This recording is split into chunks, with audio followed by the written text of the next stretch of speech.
ఇక breaking news చూస్తున్నాం. లోక్సభ ఎన్నికల్లో పోటీ చేయబోయే అభ్యర్థుల రెండవ జాబితాను బీజేపీ విడుదల చేసింది. 72 మంది అభ్యర్థులతో బీజేపీ సెకండ్ లిస్ట్ రిలీజ్ చేయగా ఇందులో తెలంగాణకు సంబంధించిన 6 స్థానాలకు అభ్యర్థుల పేర్లను ప్రకటించింది. మహబూబ్ నగర్, మెదక్, నల్గొండ, పెద్దపల్లి, ఆదిలాబాద్, మహబూబాబాద్ స్థానాలకు అభ్యర్థుల పేర్లను ప్రకటించింది. వరంగల్, ఖమ్మం 2 పార్లమెంట్ స్థానాలను పెండింగ్ లో పెట్టింది. అయితే మొదటి జాబితాలో తెలంగాణ నుంచి 9 మందికి అవకాశం ఇస్తూ పేర్లను ప్రకటించగా ఇప్పుడు మరో 6 స్థానాలకు అభ్యర్థులను ప్రకటించింది. ఇంకా ఖమ్మం, వరంగల్ 2 స్థానాలకు పేర్లు ప్రకటించాల్సి ఉంది.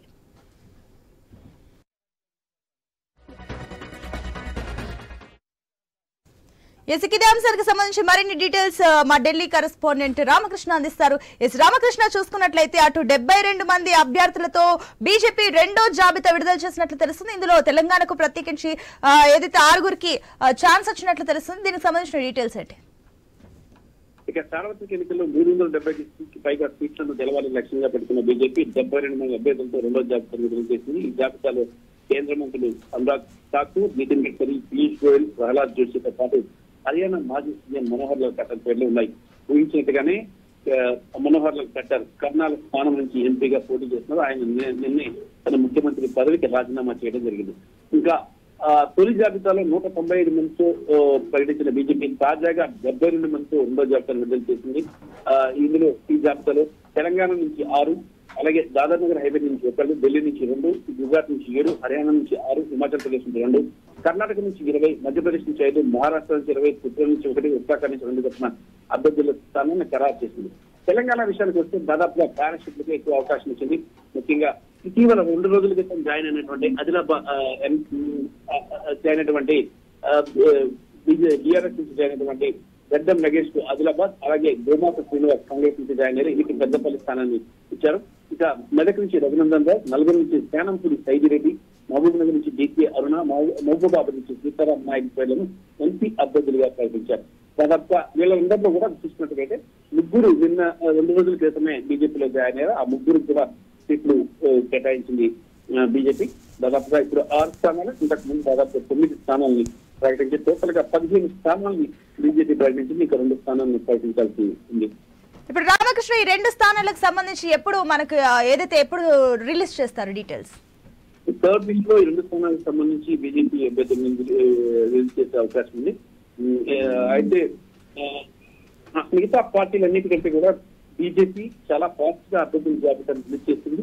మరి కాంగ్రెస్ అయితే ఒక ఫస్ట్, సెకండ్ లిస్టుని సరిపెట్టింది. దాదాపు కనీసం 100 మంది అభ్యర్థుల కూడా దాకా రిలీజ్ చేయాలి. కాకపోతే బీజేపీ దాదాపుగా ఫస్ట్ లిస్ట్ లో 195 మంది, సెకండ్ లిస్ట్ లో 72 మందిని రిలీజ్ చేసింది. ఇక అభ్యర్థుల ఎంపికలు కూడా చాలా ఫాస్ట్ గా బీజేపీ వెళ్ళిపోతుంది. కాంగ్రెస్ ఇంకా స్క్రీనింగ్ లోనే ఉంది. కాంగ్రెస్ పార్టీ స్క్రీనింగ్ జరుగుతూనే ఉంది. ఈ రోజు కూడా కాంగ్రెస్ పార్టీ ఆంధ్రప్రదేశ్ కు సంబంధించిన వ్యవహారాలపై అభ్యర్థుల ఎంపికపై స్క్రీనింగ్ జరుగుతున్నాయి దేశ రాజధాని ఢిల్లీలో. Right Ramakrishna, thank you.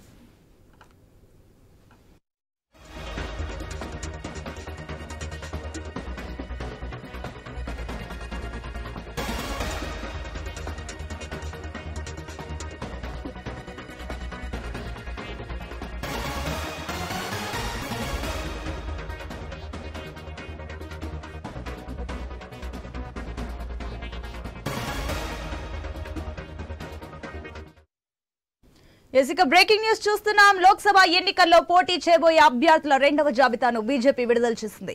72 మంది అభ్యర్థులతో బీజేపీ సెకండ్ లిస్ట్ రిలీజ్ చేయగా ఇందులో తెలంగాణకు సంబంధించిన 6 స్థానాలకు అభ్యర్థుల పేర్లను ప్రకటించింది. మహబూబ్ నగర్, మెదక్, నల్గొండ, పెద్దపల్లి, ఆదిలాబాద్, మహబూబాబాద్ స్థానాలకు అభ్యర్థుల పేర్లను ప్రకటించింది. వరంగల్, ఖమ్మం 2 పార్లమెంట్ స్థానాలను పెండింగ్ లో పెట్టింది. అయితే మొదటి జాబితాలో తెలంగాణ నుంచి 9 మందికి అవకాశం ఇస్తూ పేర్లను ప్రకటించగా ఇప్పుడు మరో 6 స్థానాలకు అభ్యర్థులను ప్రకటించింది. ఇంకా ఖమ్మం, వరంగల్ 2 స్థానాలకు పేర్లు ప్రకటించాల్సి ఉంది.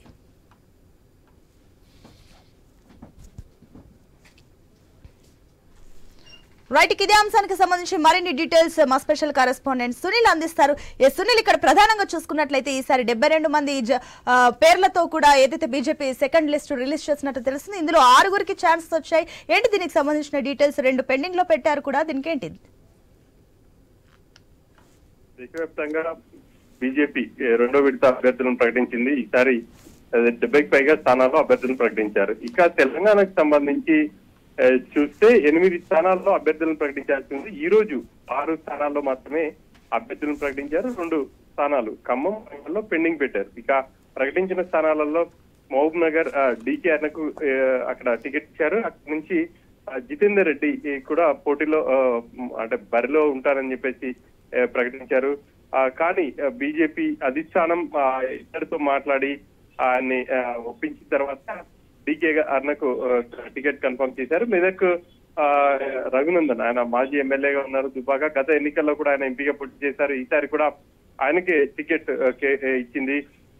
ఇక మహబూబాద్ అక్కడ నుంచి ఈ మధ్య కాలంలోనే బీఆర్ఎస్ నుంచి బీజేపీలో జాయిన్ అయినటువంటి మాజీ ఎంపీ సీతారాం నాయక్ ఇచ్చారు. ఆయన మళ్ళీ బీఆర్ఎస్ నుంచి టికెట్ ఆశించారు. కానీ అధిష్టానం నిరాకరించడంతో బీజేపీలో జాయిన్ అయి బీఆర్ఎస్ అభ్యర్థిగా ఆయన మహబూబాద్ నుంచి పోటీలో ఉండబోతున్నారు. ఇక ఆదిలాబాద్ నుంచి జి నగేష్ అని అక్కడ ఎంపిక చేశారు. అక్కడ సిట్టింగ్ ఎంపీ ఉన్నప్పటికీ ఆయనకు బీజేపీ నిరాకరించింది. జి నగేష్ కి అక్కడ అభ్యర్థిగా ప్రకటించారు. ఇక పెద్దపల్లికి సంబంధించి చూస్తే శ్రీనివాస్ ని ప్రకటించారు. ముఖ్యంగా ఈ రెండు స్థానాలను పెండింగ్ లో పెట్టారు. వరంగల్ స్థానానికి సంబంధించి మాజీ ఎమ్మెల్యే ఆరూరి రమేష్ ఆయన బీజేపీలో జాయిన్ అవుతారని అనుకున్నారు. కానీ అనూహ్య పరిణామాల నేపథ్యంలో ఆయన ఈ రోజు మళ్ళీ బీఆర్ఎస్ అధినేత కేసీఆర్ ని కలిశారు. ఆ టికెట్ కి సంబంధించి ఇంకా బీజేపీ నాయకత్వం హోల్డ్ లో పెట్టింది. ఖమ్మంకి సంబంధించి అభ్యర్థిని ఖరారు చేసినప్పటికీ ప్రకటించడం మాత్రమే మిగిలింది అని చెప్పాలి. అక్కడ వేచి చూసే ధోరణి బీజేపీ అవలంబిస్తుంది. మొత్తం మీద అయితే ఆ 2 స్థానాల్లో కూడా దాదాపు అభ్యర్థులను మరో లిస్ట్ లో ప్రకటించే అవకాశం ఉంది. Right Sunil, thank you.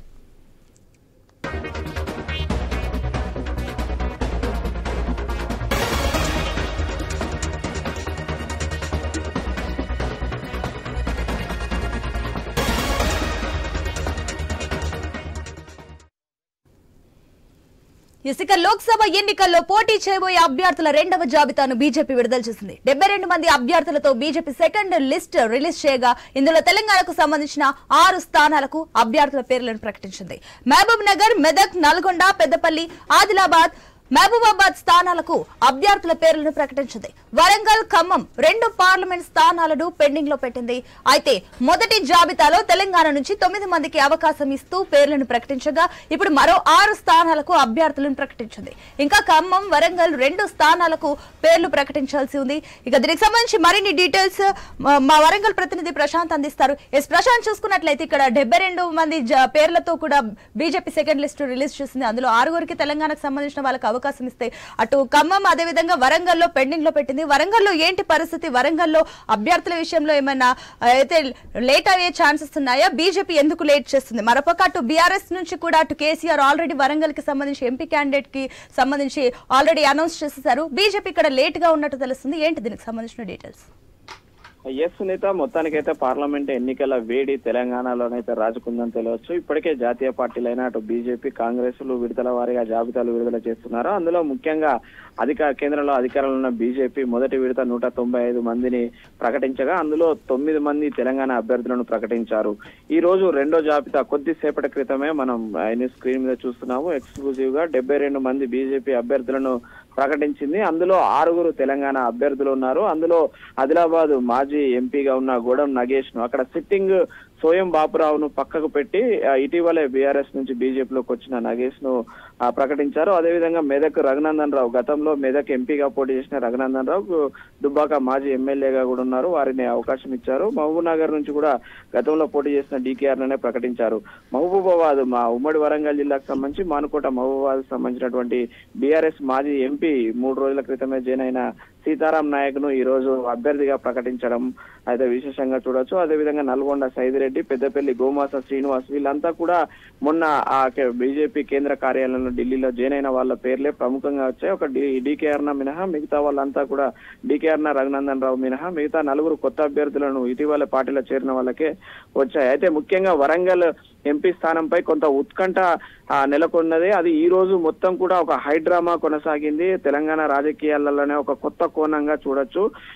BRS అభ్యర్థి మాజీ ఎమ్మెల్యే ఆరూరు రమేష్ రాజీనామా చేసి బీజేపీలోకి చేరే క్రమంలోనే ఈ యొక్క హైడ్రామా సాగింది. ఆ హైడ్రామాలో అయితే కొంత బీఆర్ఎస్ పై చేయిగా సాధించిందని చెప్పొచ్చు. మొత్తానికైతే ఆరూరు రమేష్ ను అడ్డుకుందని చెప్పొచ్చు. కానీ మరో ట్విస్ట్ ఏంటంటే ఈ కొద్దిసేపటి క్రితమే బీజేపీ లిస్టు ప్రకటించిన 5 నిమిషాలకే బీఆర్ఎస్ ఎంపీ అభ్యర్థుల జాబితాలో 2 పేర్లను ఖరారు చేసింది. అందులో ఒకటి చేవెళ్ల కాసాని జ్ఞానేశ్వర్ ను, వరంగల్ ఎంపీ అభ్యర్థిగా కడియం శ్రీహరి కూతురును కడియం కావ్యను అభ్యర్థిగా ప్రకటించడం అయితే ఒక విశేషంగా చూడొచ్చు. ఈ రోజు మొత్తానికి జరిగిన హైడ్రామాలో ఇదొక మరొక కొత్త కోణం, మరొక కొత్త ట్విస్ట్ గా చూడొచ్చు సునీత.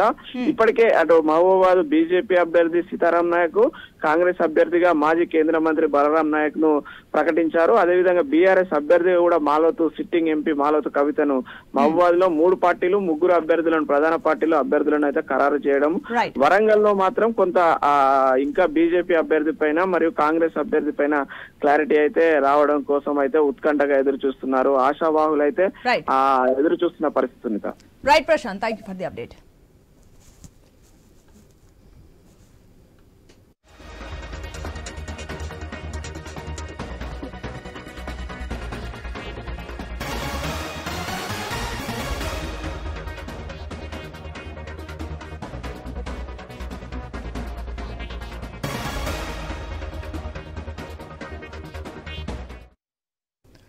ఇసుక బ్రేకింగ్ చూస్తున్నాం. లోక్సభ ఎన్నికల్లో పోటీ చేయబోయే అభ్యర్థుల 2వ జాబితాను బీజేపీ విడుదల చేసింది.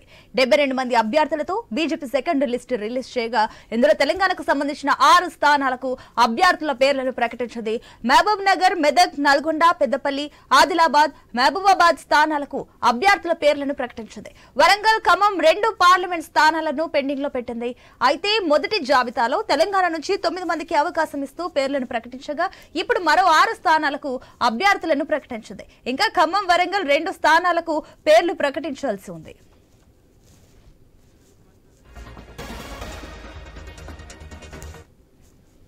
ఇక దీనికి సంబంధించి మరిన్ని డీటెయిల్స్ ఆదిలాబాద్ నుంచి మా ప్రతినిధి శ్రీనివాస్ అందిస్తారు. శ్రీనివాస్, చూసుకున్నట్లయితే అటు ఆదిలాబాద్ నుంచి గోడెం నాగేష్ కి ఏదైతే బీజేపీ ఎంపీ టికెట్ దక్కినట్టు తెలుస్తుంది. అతను మరి రీసెంట్ గా జాయిన్ అయిన క్యాండిడేటే. మరి ఇన్ని రోజులు పార్టీకి సేవలు అందిస్తున్న బీజేపీలో ఉన్న ఏదైతే సీనియర్ నాయకులు ఎవరైతే ఉన్నారో ఇప్పుడు కొత్తగా వచ్చిన వారికి ఎంపీ టికెట్ ఇవ్వడం పట్ల అక్కడ ఆదిలాబాద్ లో ఏంటి పరిస్థితి బీజేపీలో? సునీత, ఏదైతే లోక్సభ ఎన్నికలకు సన్నద్ధం అవుతున్న నేపథ్యంలో ఇప్పటికే బీజేపీ పార్టీ తొలి జాబితాను విడుదల చేయగా ఈ రోజు 72 మందితో కూడినటువంటి 2వ జాబితాను అయితే విడుదల చేసింది. అయితే మొదటి జాబితాలో తెలంగాణకు సంబంధించి 9 మంది అభ్యర్థులను ఖరారు చేయగా 2 జాబితాలో మరో 6గురిని అయితే ప్రకటించింది. గత కొద్ది కాలంగా ఆదిలాబాద్ పార్లమెంట్ కు సంబంధించి ఏదైతే సిట్టింగ్ ఎంపీ స్వయం బాపురావు ఉన్నప్పటికీ కూడా ఇటు మొదటి జాబితాలో తన పేరును ఖరారు చేయకపోవడంతో అయితే 2 జాబితాలో ఖచ్చితంగా తన పేరునైతే అధిష్టానం ఖరారు చేస్తుందనేసి అయితే ఆయన ధీమాతో ఉన్న నేపథ్యంలో గత 2 రోజుల క్రితం ఏదైతే బీజేపీ పార్టీలో చేరినటువంటి బీఆర్ఎస్ మాజీ ఎంపీ గోడెం నాగేష్ పేరుని ఈ రోజు ప్రకటించిన నేపథ్యంలో అయితే ఇటు సిట్టింగ్ ఎంపీ స్వయం బాపురావుతో పాటు ఆయన వర్గానికి చెందినటువంటి నేతలు అయితే కొంతమేర నైరాశ్యంలోనైతే ఉన్నారు. అయితే మొదటి నుంచి కూడా ఇటు ఆదిలాబాద్ సిట్టింగ్ ఎంపీకి ఏదైతే ఆదిలాబాద్ పార్లమెంట్ లో ఉన్నటువంటి 4 స్థానాల్లో గెలిచినటువంటి ఎమ్మెల్యేలకు మధ్య ఉన్నటువంటి విభేదాల నేపథ్యంలోనే స్వయం బాపురావు టికెట్ కేటాయించొద్దనేసి వారు మొదటి నుంచి కూడా అపోజ్ చేసి వస్తున్న పరిస్థితులు అయితే ఉన్నాయి. అయితే గోడెం నాగేష్ చేరిన తర్వాతనైతే 3 ఎమ్మెల్యేలు అయితే స్వరం మార్చారు. కొత్తగా పార్టీలో జాయిన్ అయిన అతనికి కాకుండా ఏదైతే గతం నుంచి కూడా పార్టీ కోసం సేవ చేస్తున్నటువంటి మాజీ ఎంపీ రమేష్ రాథోడ్ లేదా బైన్సం మాజీ మార్కెట్ కమిటీ చైర్మన్ రాజేష్ బాబుకి లేదనుకుంటే ఏదైతే సిట్టింగ్ ఎంపీ స్వయం బాపురావుకి టికెట్ ఇచ్చినా మంచిదే కానీ కొత్తగా చేరిన వారికి టికెట్ ఇవ్వద్దు అనేసి ఇప్పటికే నిన్న ఢిల్లీ అధిష్టానానికి అయితే ఇటు 3 ఎమ్మెల్యేలతో పాటు టికెట్ ఆశిస్తున్న నేతలైతే మొరపెట్టుకున్న సందర్భాలు అవుతున్నాయి. అయితే ఈ రోజు గోడెం నాగేష్ కు టికెట్ కేటాయించడంతో అయితే అసలు సోయం అడుగులు ఎటు పడుతున్నాయి అనేసి అయితే కొంత చర్చనైతే జరుగుతుంది. ఇప్పటికే సోయం కి ఇటు కాంగ్రెస్ పార్టీ అధిష్టాన పెద్దలతో పాటు బీఆర్ఎస్ పార్టీకి చెందినటువంటి నేతలు కూడా టచ్ లోకి వెళ్ళినట్టుగా తెలుస్తోంది. దాదాపుగా రేపు ఉదయంలోగా ఆయన ఏ పార్టీలో చేరుతారనేది ప్రకటించే అవకాశం అయితే ఉన్నాయి సునీత.